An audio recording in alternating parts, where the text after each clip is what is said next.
Okay, we're going to continue our deadly training materials series, and in part 9, we're going to be looking at violations of the Railway Safety Act by CN Rail Chief Operations Officers. Okay, in order to understand the implications of the violations of the laws, we're going to look specifically at sections of the Railway Safety Act. And if you look here, the first page is page 36. You can see that I took this from the justice.gc for Government of Canada website. And if you look, page 36 doesn't tell you what the law is, but page 37 in the middle, if you look at the second arrow there, it does tell you that that's the Railway Safety Act. And so this is the section where the Railway Safety Act begins to talk about regulations and rules. So even though the subheader here, the subtitle is regulations, this is actually part of the act. It is not a regulation. A regulation is a lower law than an act. So this is the one that overrides everything for the rail industry. So if you look under regulations here, Section 18 of the Railway Safety Act says that the governor and council may make regulations, okay, and then respecting the operations or maintenance, declaring positions in railway companies to be critical. And if you look further down here, the first arrow says the training of those persons both before and after appointment to their positions. So clearly training issues fall under the Railway Safety Act. Then it also talks about hours of work and rest periods, which is a huge issue also in the rail industry. So that is part of the Railway Safety Act also.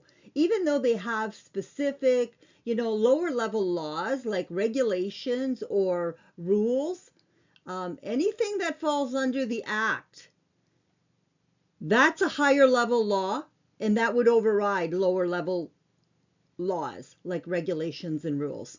So if you look in the middle here on page 37 of the Railway Safety Act on this website, it also stated that the establishment of a scheme for licensing those persons. And so the whole licensing function also falls under the Railway Safety Act, even though the Railway Employee Regulation Standards Regulation, or SOR 87-150, is a regulation which looks specifically also at frontline rail employee and their training and their licensing.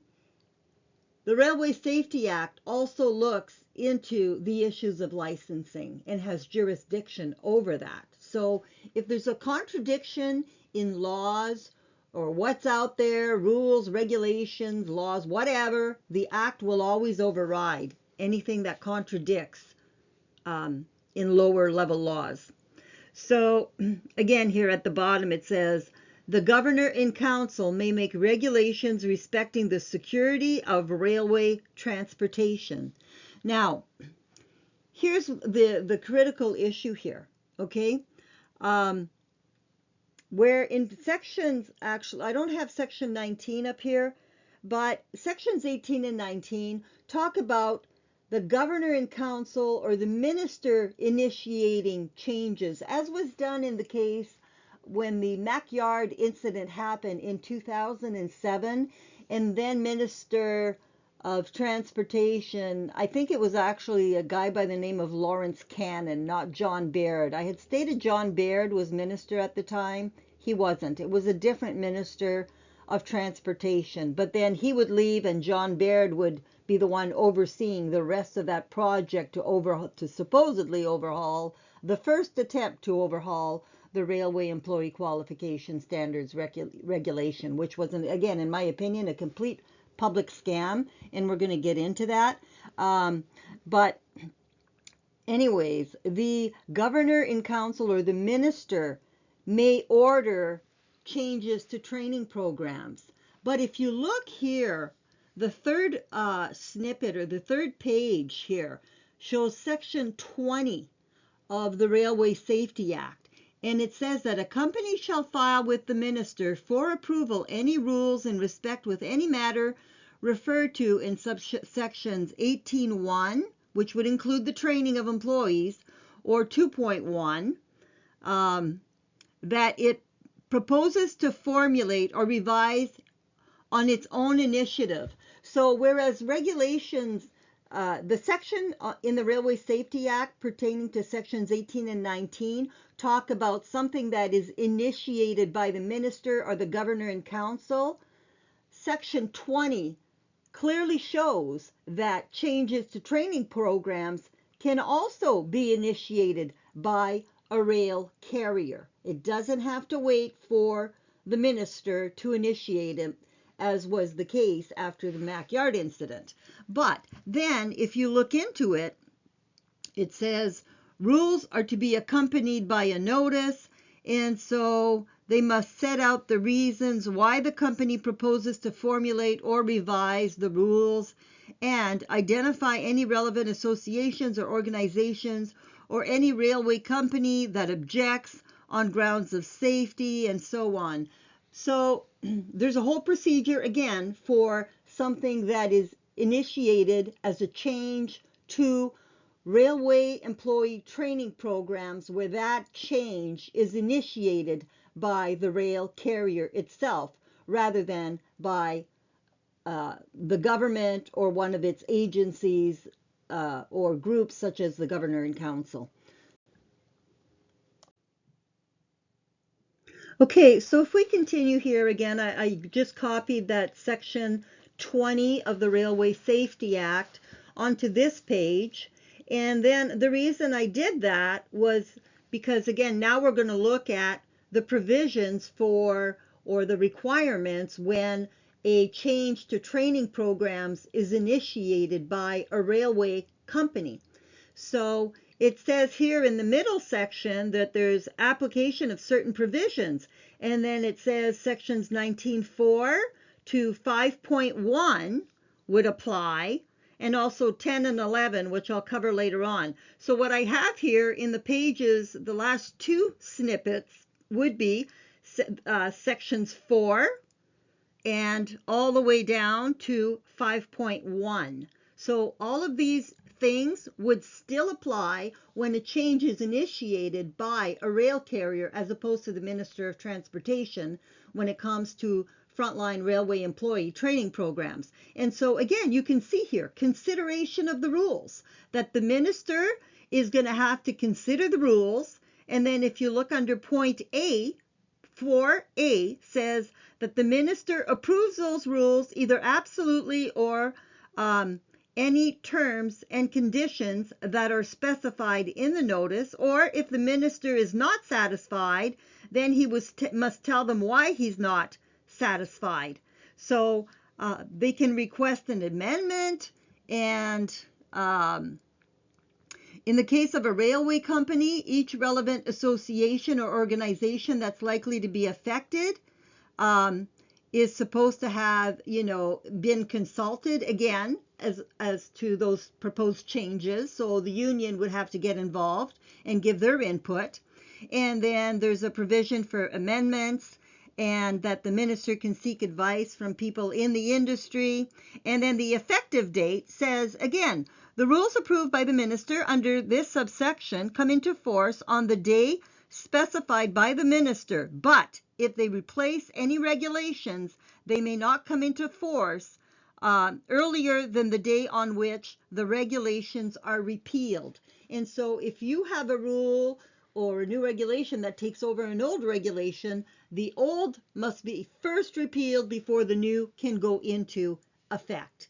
And that's going to be an issue when we look at the first attempt to overhaul the railway employee training programs regulation known as SOR 87-150, something that happened back in 2007 after the Mackyard incident. Again, in my opinion, a complete public scam, and we're going to get into that. But again, the point of this is to show you that just as there's a very specific set of things that has to happen, the rules, the proposed changes, whether or not they're proposed by the minister or, the governor and council, or a railway carrier, the steps are virtually the same. They have to first be reviewed by the minister, then the minister must give approval prior to those rules or regulations going into effect in the field. So you can't just, you know, implement changes to frontline rail worker training programs without first going through these steps.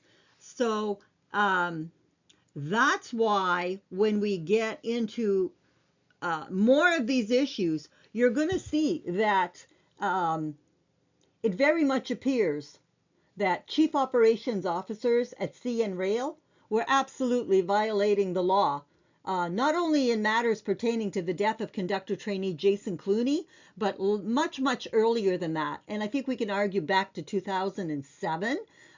Based on what happened in the Mackyard incident. And so, if you're Transport Canada and you've known of these issues since 2007, and you didn't address them. Oh, we supposedly tried to address them back in 2007 when we did our first attempt to rewrite the Railway Employee Qualification Standards Regulation. But as you're going to see, that, in my opinion, was a complete and total public scam and misappropriation of public funds. And I'll show you why. So that never did go into effect, but and it was a serious attempt at watering down laws that are there to protect the public and frontline rail workers, in my humble opinion. And again, we're going to get into that. But, the issue is the Railway Safety Act overrides a lower level regulation. So in the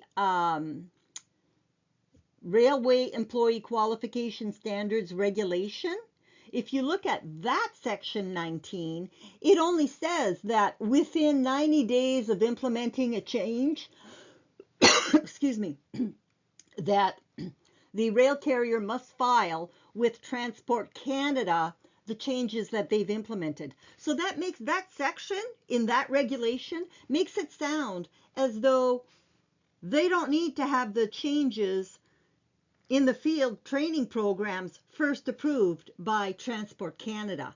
The Railway Safety Act overrides any regulation, and the Railway Safety Act, Section 20, clearly shows that any proposed change, any change to training programs for frontline rail workers must first be reviewed and approved by the Minister of Transportation prior to field implementation. So you have to, be careful when in railway investigation reports, all they talk about is the 90 days, that they have 90 days to file changes to training programs with the ministry. They make it look as though the rail carriers are following the law. Well, you're following a lower level law, but you're ignoring the higher level law, the Railway Safety Act, which says your proposed changes had to first be reviewed and approved by the Minister of Transportation before field implementation. So that's how you get all the deception, because in railway investigation reports, they will use the lower level law and ignore the higher level law and make it look like the rail carrier was following the law. And then, that Transport Canada was doing its job. How is it that we're getting all these changes to frontline rail worker training programs, all these changes, and I would say deadly changes, are being implemented, and Transport Canada doesn't know? They have the oversight role. They're supposed to be conducting compliance audits, and so is CN Rail as a publicly traded company.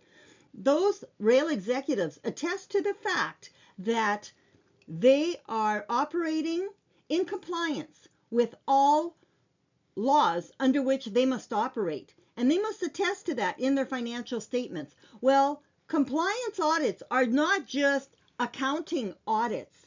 They also include auditing labor code violations and whatever, labor laws, to make sure that training programs and whatever are in compliance with the law.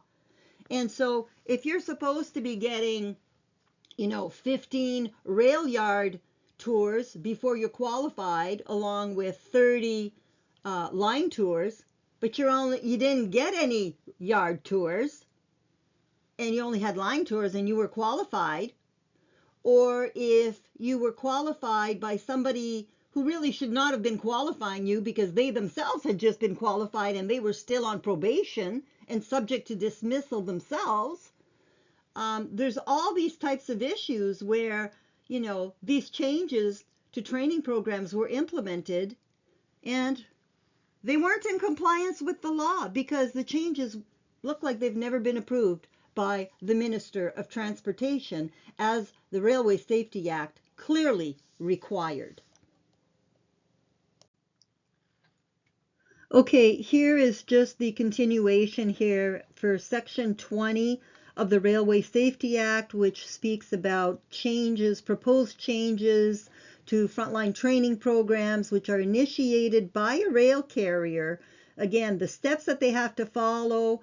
Okay, so in this middle section here under point 4, 19.4 to 5.1, which is what we previously saw, apply, and so do sections 10 and 11. So on this last section here, I provided sections 10 and 11, which have to do with the assessment period. So basically how long the minister has to assess the new proposed changes, etc. So again, just to show you, there is a very specific process that must be followed prior to the field implementation of any changes to training programs for frontline rail workers. The rail carriers don't just get to implement these and then file their changes with Transport Canada.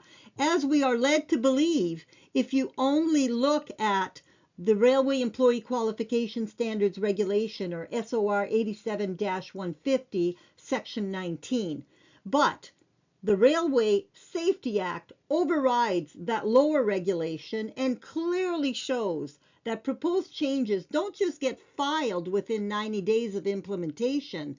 The Railway Safety Act is very specific that proposed changes must first be reviewed and approved by Transport Canada prior to field implementation.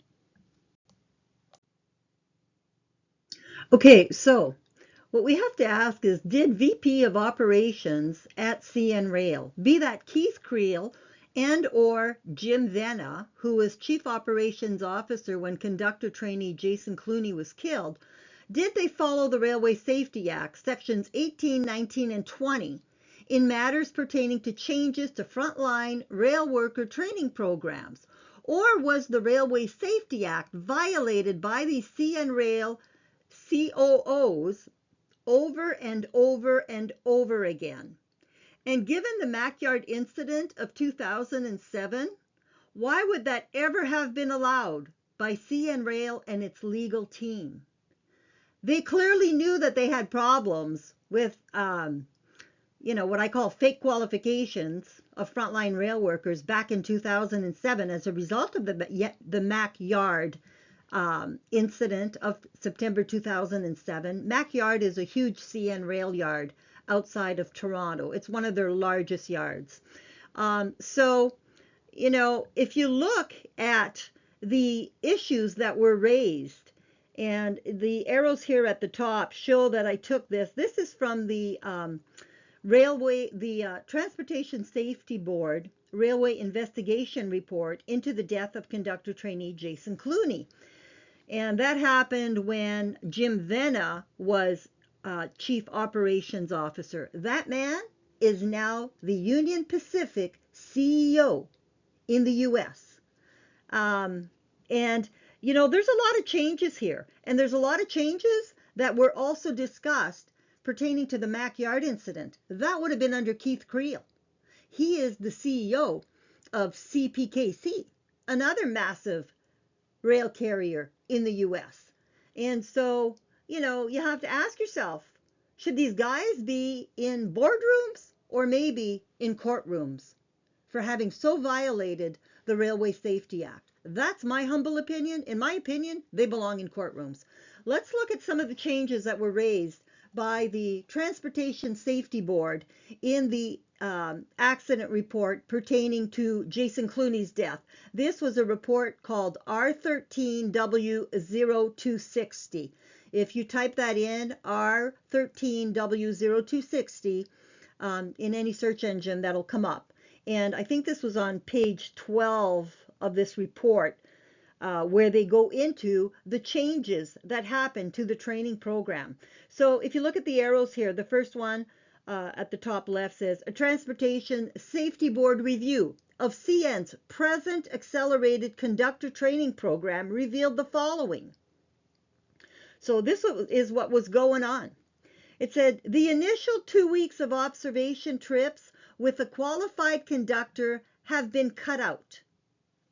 Sounds like a change. Was that approved by the Minister of Transportation prior to field implementation? Those observation trips are for a conductor trainee to become familiar with the territory in which they are going to be working. That was taken out. Then you've got recently qualified or less experienced conductors are permitted to train new hires. Well, the old training program, per a table found in the railway investigation report pertaining to the Mackyard incident, that was table 1. That report is R07T0270. So in that report, they had this table that said that trainees were supposed to work with an experienced conductor when they were conductor trainees, an experienced conductor. So was this change, this fact that recently qualified or less experienced conductors are permitted to train new hires? And I'll tell you, based on what my child experienced in the field at CN Rail, as a newly qualified conductor, my child had literally just passed the field test to be qualified as a conductor. The next day, basically, or within the next week, my child was allowed to not only train another conductor trainee, my child was asked to give the qualification test for another conductor trainee. When my child had just been qualified and was on probation and subject to dismissal for, I think, 6 months. So you're not just having newly qualified conductors who have basically zero real experience as qualified conductors, which was supposed to be who was training conductor trainees. You now have very newly qualified conductors on probation themselves being asked literally within a week of having been qualified to train new other employees that are even more junior than them and to give them their qualification tests. Now, my child had the brains to say, I'm not qualifying this guy, because they felt that this other person they were being asked to qualify was absolutely not ready to take a field test. And I'll tell you, there's a lot of pressure in the field because all of these conductor trainees, they've gone to class together, they've worked together in the field, whatever, they know each other. And when you become a qualified conductor, you pretty well almost double your salary overnight. And so there's a lot of pressure that, hey, are you going to qualify? You're being asked to qualify this guy. Are you going to say no? When this was another conductor trainee that you've known now for months because you were in classes together and whatever, there's a lot of pressure on newly qualified conductors to do things that they should not be doing. A newly qualified conductor is themselves on probation and subject to dismissal. They should never be the ones that are training conductor trainees or newly qualified or providing field tests for conductor trainees, as was asked of my child by CN Rail. And then it says here, the fourth arrow down, some conductors who are providing on-the-job supervision are not completing the evaluation review sheets for trainees. And in the case of Jason Clooney, the trainee had received evaluations on 44 of the 57 trips he had completed. He was missing basically 25% of his evaluations. And as we saw in earlier videos, there's a procedure called PMRC, Procedures Monitoring for Regulatory Compliance. And you will have supervisors, usually management, is supposed to listen in or be watching and evaluating whether or not when you're a conductor trainee, you're performing your duties in compliance with the law. That's called PMRCing, Procedures Monitoring for Regulatory Compliance. When I asked for the evaluations for Jason Clooney and whatever, I only got 4 sheets for procedures monitoring for regulatory compliance. So you have to really wonder, was Jason properly evaluated when it came to performing his duties in the field in accordance with regulatory requirements, or requirements as far as what's needed? For example, when you flip a switch, are you checking the targets? Are you checking the points to check for the intended route? As opposed to what so many seem to think in the field, that you're checking points for ice. That's not the main reason. It's one of the reasons, but it's certainly not the main reason to check the points. The main reason to check the points is to make sure that when you flip a switch, the tracks joined properly and that they are configured for the intended route, as opposed to maybe a siding or a route you don't want the train to take. So then here, the next point, instead of having one dedicated trainer for a conductor trainee for the duration of the training, a number of conductors act as trainers. So if you look in the railway investigation report pertaining to MacYard, again, that would be R07T0270, and in table 1, where they provide the training program, that absolutely stated that conductor trainees were supposed to work under the supervision of an experienced conductor. An means one supervising conductor, one experienced supervising conductor, not a newly qualified one, not a person who has no experience, and not a different person every time you go on a train trip as a conductor trainee. You were supposed to have one supervising conductor, according to what is in that railway investigation report pertaining to rail worker training programs back in 2007. Now, it says here also, there is no requirement that a trainer be briefed on any potential shortcomings that may have been identified previously regarding a newly assigned trainee. Well, of course there's no requirement for a trainer to be briefed, because you weren't supposed to have multiple trainers. You were supposed to have one trainer, not a whole slew of them, as is the case today for conductor trainees. And again, that is comparing what was shown in the railway investigation report pertaining to the MacYard incident versus what we're now seeing in Jason's accident report.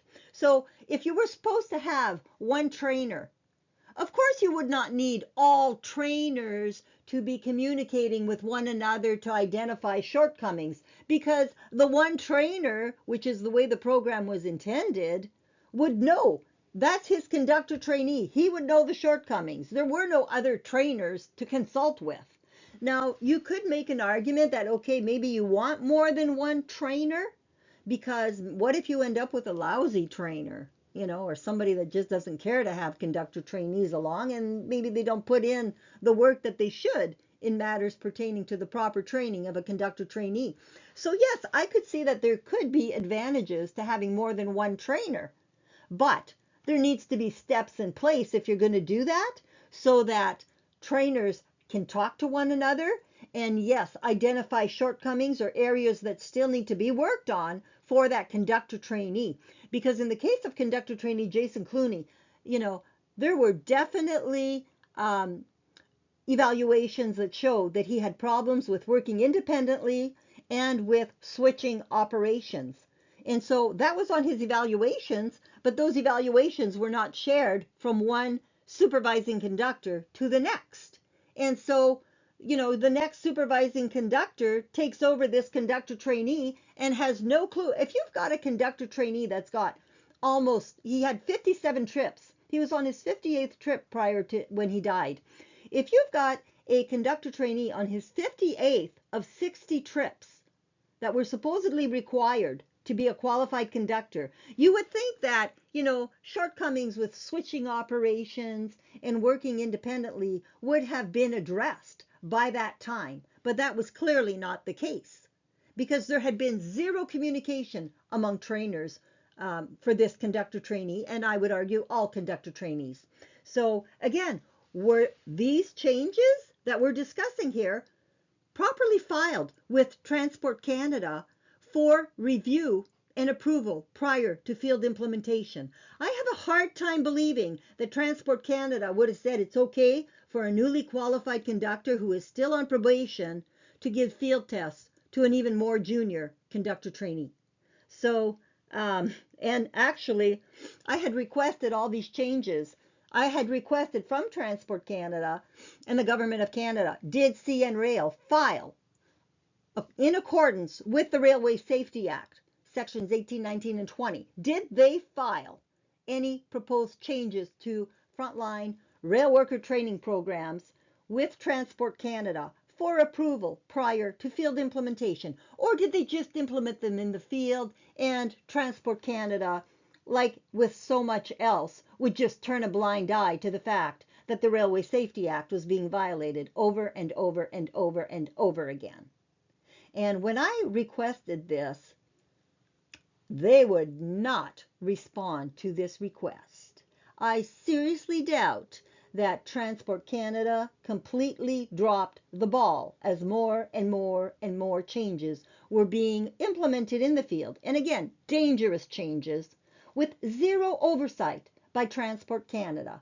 And when somebody like conductor trainee Jason Clooney gets killed because of all these deadly changes and deadly training programs because Transport Canada failed to do its job for, I would argue, decades, well, Transport Canada and the Transportation Safety Board and the Government of Canada will be there to help provide appropriate death cover-ups, as was clearly the case with conductor trainee Jason Clooney. So let's move on here. The second last arrow says conductors, unlike locomotive engineers, are not required to become familiar with the territory before working unsupervised. Actually, that's not true, because if you look at the Canadian Rail operating rules, there's a general section there, and I think it's section 10, does state that railway employees must be familiar with the territory in which they work. And so, this gets to point one here. The initial 2 week of observation trips with a qualified conductor were cut out. That's a familiarization period. Okay, so to say that they're not required to become familiar with the territory before working unsupervised, that would contradict the fact that there was supposed to be an observation period according to what was provided after the Mackyard incident in that investigation report. So again, was this change of not allowing for familiarization of conductors also filed with Transport Canada?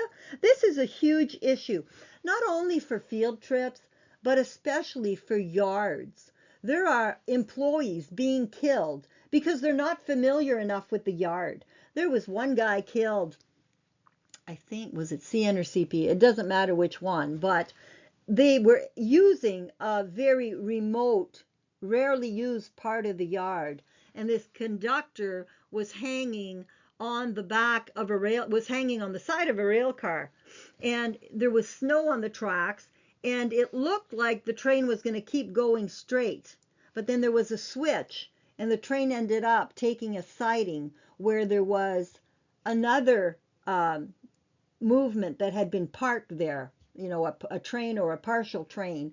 And when the train diverted, the conductor ended up getting killed as he was crushed between the two movement, the rail cars that were moving and the ones that were parked. And so, if you had familiarization, he probably would have known that, hey, this train is going to divert here, or it could divert, and then he would have gone and checked the switch. But they were using a rarely used part of the yard, and clearly he was not familiar with that yard. And there's, a lot of issues with this as far as, um, you know, even things like rollbacks in a yard. There was one conductor that was killed at CN in a yard that had a lot of rollbacks. Well, if you're familiar with a yard, you might know that this yard has a lot of rollbacks. Well, what if you're fairly new to that yard, or you're a conductor trainee and you don't know that? You haven't been told, or you haven't worked there long enough to know that, hey, there could be a lot of rollbacks here. You need to be careful about this. You need to, you know, really, really be alert, because some of these rail cars, when we're doing belt pack operations, can roll back down the hill. So, there's a lot of issues, and familiarization is another big one. So, and then the last one, the on-the-job trainer or train master does not ride along on trips to evaluate actual trainee performance. Okay, the reason they put this point in Jason's accident report is because, and we reviewed this in previous training program or brainwashing videos on what was in Jason's accident reports. The Transportation Safety Board, make it look like the on-the-job trainer and the supervising conductor were basically one and the same. They would use those terms interchangeably. The on-the-job trainer in the rail industry, when it comes to conductor trainees, that is the supervising conductor. It is not this position called on-the-job trainer or OJT.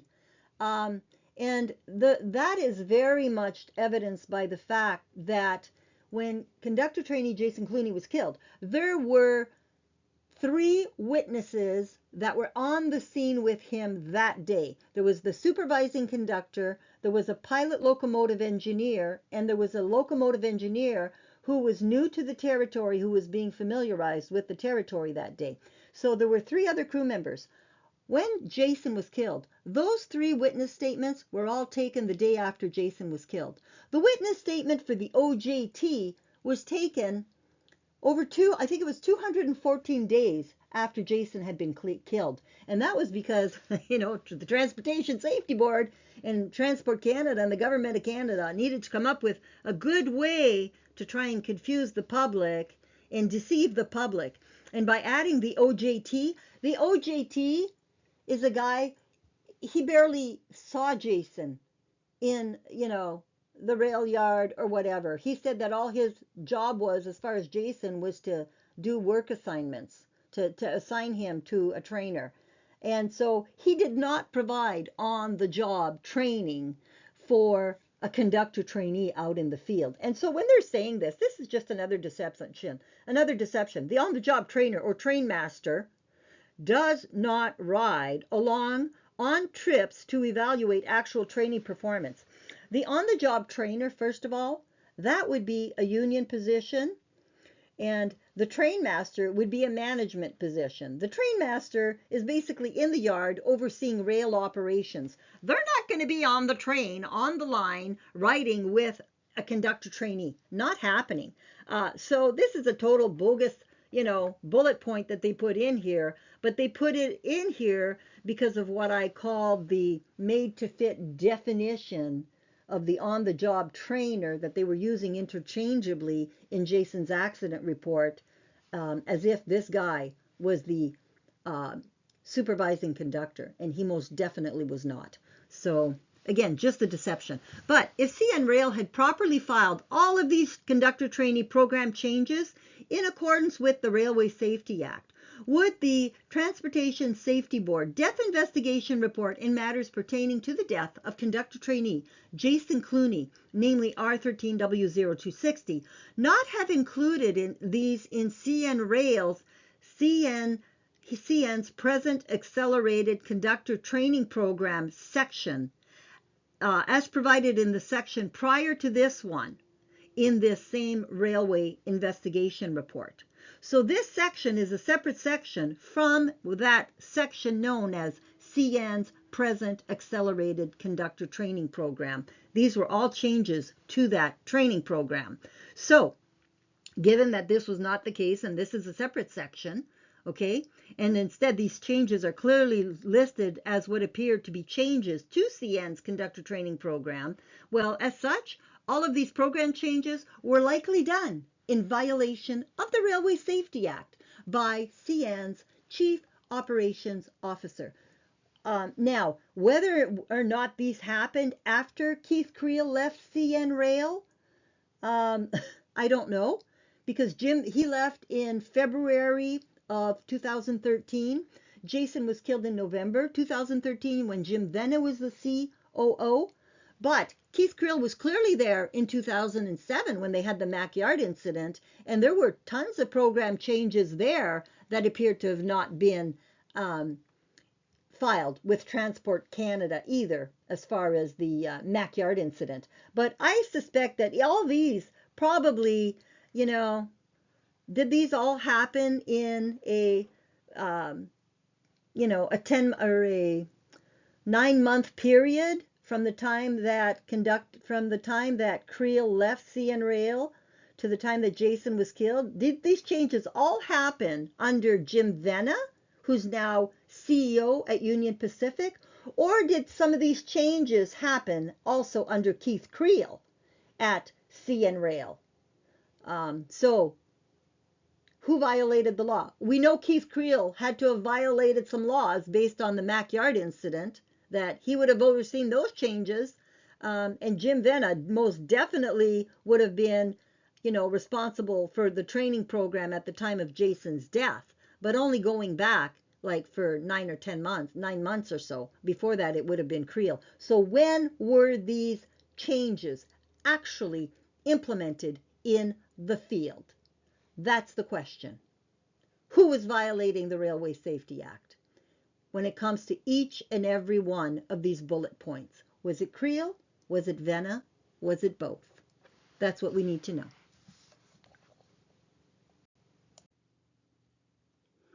Okay, so this concludes the series on deadly training materials and deadly practices in the field. And when you look at all of this and you consider the brainwashing that happened in Jason Clooney's death investigation report, and again, these are all issues, that I referred to Chrystia Freeland and that she's known about for at least 6 years now. So you can see that maybe there's a reason that she's Minister of Transportation, because last year I gave all this information. I gave 2,500 very incriminating pages, not only to the U.S. administration, but also to three massive rail unions in the U.S., because not only did Canada not address these issues and turn a blind eye to so many violations of so many laws, but CN also allowed a lot of executives to escape to the U.S. rather than face accountability and potential prosecution, so that now several Class 1 rail carriers and U.S. frontline rail workers are now impacted by all of this.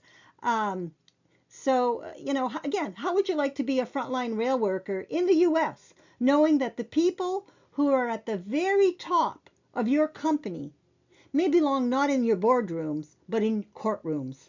And how would you like to be a rail investor, knowing all of this? There are big pension funds that are heavily invested in the rail industry. How would you like to know that the people running these massive Class 1 rail carriers may belong in courtrooms and not boardrooms? These are serious issues, and it's only, I'm thinking, because back last year in 2024, when I had enough, and with the government of Canada just trying to sweep everything under the carpet, and when I saw that there was a very good likelihood that Trump would take office, I went and I gave this information to J.D. Vance, who was my brother's senator in Ohio, and I gave it to the Brotherhood of Locomotive Engineers and Trainmen, based also in Ohio. I sent it via email to the Brotherhood for the Union for the Maintenance of Way Guys, and I sent it to Smart TD, which is the union for conductors in the U.S. So you've got three massive unions on board with this now that are aware of these issues. And Again, unions get to collect all of their union dues tax-free, provided they act solely in the interest of the union and its members.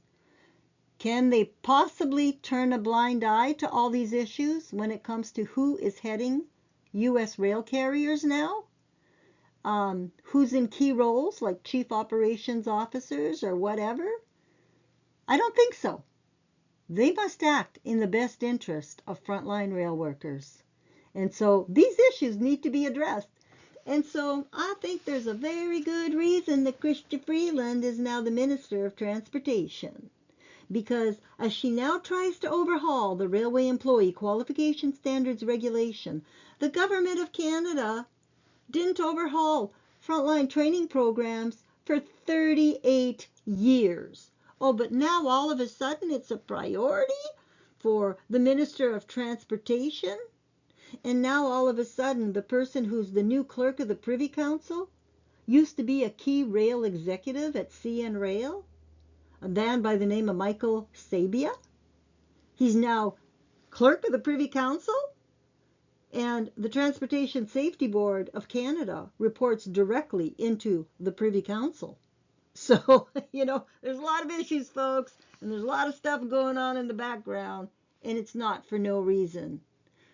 I think that they know they're in serious trouble in the Government of Canada and that they could be facing massive liabilities. And because these issues now impact the U.S., if there's rail deaths in the U.S., because Canada allowed these people to escape accountability, that means, in my opinion, you can have massive lawsuits initiated in the U.S.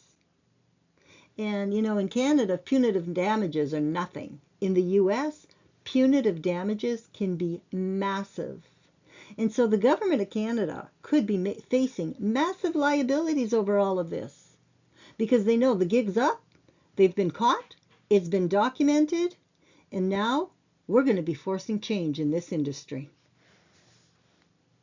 And I guess on that note, folks, like, share, subscribe, comment, and have a great day. And I will see you in the next series as we keep looking into all of these issues that have made the rail industry exponentially more dangerous.